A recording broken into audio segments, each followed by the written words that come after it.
Hey, it feels great waking up being a Texans fan today. 2-0, the rest of the AFC South 0-2. If you woke up feeling great to be a Texans fan, if you're proud to be a Texans fan, throw up the H's, spam the H down in the comment section because I'm loving that 2-0 feeling. It wasn't a pretty victory last night, but still, the Texans got the dub. They're atop the AFC South, and we move on to Week 3. NFL Week 2, obviously, you didn't catch it last night. Texans, they beat the Bears 19-13 in a close game that went down to the wire. Caleb Williams under duress the entire game, threw 2 interceptions. CJ Stroud looked okay, 23 of 36, a tutty. Cam Akers was the leading ball carrier due to a Joe Mixon injury that, had him out of the game, came back, then back out again. We'll let you know the latest on Joe Mixon later on in today's program. And then Nico Collins went absolutely nuclear. So on today's show, I'm going to give you the biggest overreactions after this Texans and Bears game. I saw, everybody on Twitter, everybody on Facebook, on social media talking this and that about the Houston Texans. I pulled out 3 things that I really want to focus on, put a little bit of a highlight on of things that I've been hearing around the streets on Texans Twitter. So, if you don't know, here's our rumor list meter, the Toro heads meter, as we like to say. If I give something 0 heads or fake news, obviously it's not happening. Fake news. 1 head, small shred of truth. 2 heads, like 50% people are talking. If I give it 3 Toro heads, it's pretty likely. And if I give it 4 Toro heads, H-Town, hold it down. It is going down. So let's get into the first overreaction on this beautiful Monday morning. Texans, they should use British Brooks more on offense in Week 3 up against Minnesota. I'm going to give it 1 Toro head. I'm going to say a small shred. Obviously, a lot of people fell in love with British Brooks. He's a UDFA. He's somebody who hits hard. He's a, fun player to watch on the field. But should he get, more snaps up against Minnesota? That I'm not so sure about. Let's talk about the running back room in general, though. Joe Mixon obviously did not stay in the game yesterday, was injured, then came back out, was able to go back out on the field. And then that last drive for the Houston Texans on offense, they went with Agumbawale as the RB1 for that drive. Cam Akers had just fumbled. Joe Mixon was injured earlier in the game, so they turned to Agumbawale instead. So we saw, obviously, Cam Akers. He had a good game besides that fumble. And then Joe Mixon, he's dealing with that ankle injury. There was a hip drop tackle that wasn't called in the game. Bad on you, NFL officiating. T.J. Edwards brought him down, kind of rolled up on his ankle. Like I said, Joe Mixon was able to kind of work it out a little bit last night, but they might play on the safe side. I don't expect him to practice a ton this week. But it is interesting to say, hey, what are the Texans going to do up against Minnesota? Because Dameon Pierce was hurt this week. Obviously, Cam Akers had his issues in this game up against the Bears. So what do they do with British Brooks? I mean, he's a hard-nosed, tough, fullback style, running style that Texans fans love. We've already seen his impact in special teams. We've already seen what he can do in the preseason, and he looked great up against the Giants in that preseason game. I mean, he was one of the best players of the whole preseason, and he ended up making it the 53-man roster for the Houston Texans. Now, I know a lot of people are upset with, the Texans could have put it away yesterday if it wasn't for that fumble at the very end of the game by Cam Akers. But I still trust Cam Akers. He was running really good. He was able to see the field very well. His vision was intact. But the reason why I'm giving it 1 Toro head is because I think you could have used British Brooks in those goal line packages, in short to go packages. I think that's where you have a guy like British Brooks who can really, use his physicality, use his toughness, and just get those hard 1, 2, 3 yards that you need in those short goal line or 3rd and 1, 4th and 1 situations. I trust Akers, and if Joe Mixon isn't able to go, if Dameon Pierce is still injured, I want to see Cam Akers be the RB1. But I would like to see Slowick use British Brooks from here and there as a fullback, as a goal line style running back. I think all Texans fans would, because British Brooks is absolutely electric. Now, we're getting close. We are almost to 17,000 subscribers.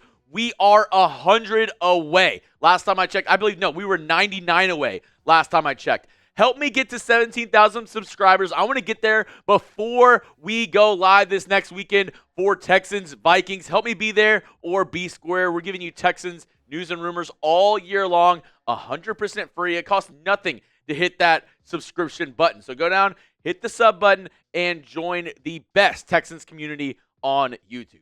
Let's go into the next overreaction. And this was pretty polarizing, and I saw a lot of Texans fans arguing, back and forth last night after the game is, should we be worried about Tank Dell and his involvement in this offense and his play so far during this season? Well, I'll give you my answer in just a moment. But before I do, I want to hear from you at home. Are you worried about Tank Dell? How do you feel about Tank Dell's fit in this offense?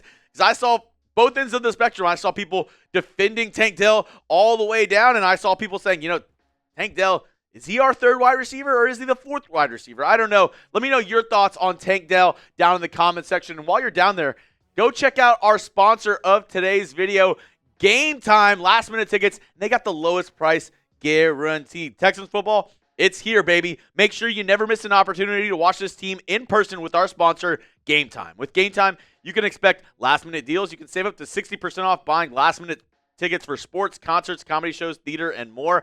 All-in pricing.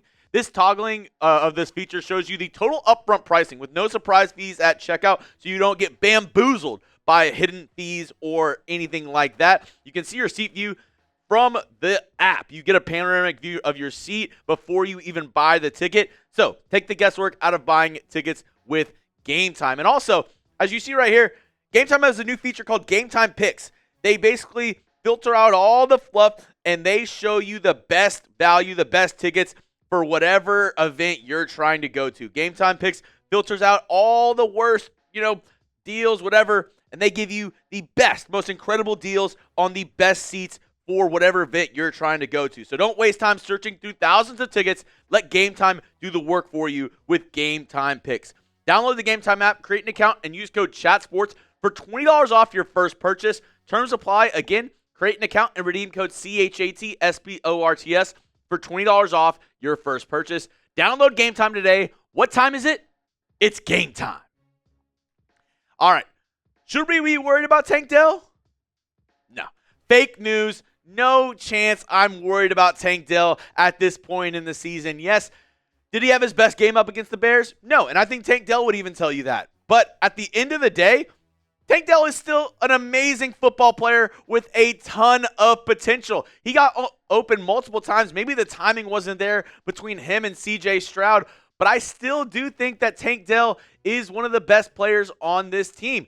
3 carries for 16 yards. He had a couple, nice end arounds. They're trying to get him involved different creative ways in this offense. Unfortunately, the Bears, front seven, the Kyler Gordon, the Bears cornerback, nickelback, kind of safety, defensive back that they had, was eating him up on all of those, jet sweeps, those end-around plays.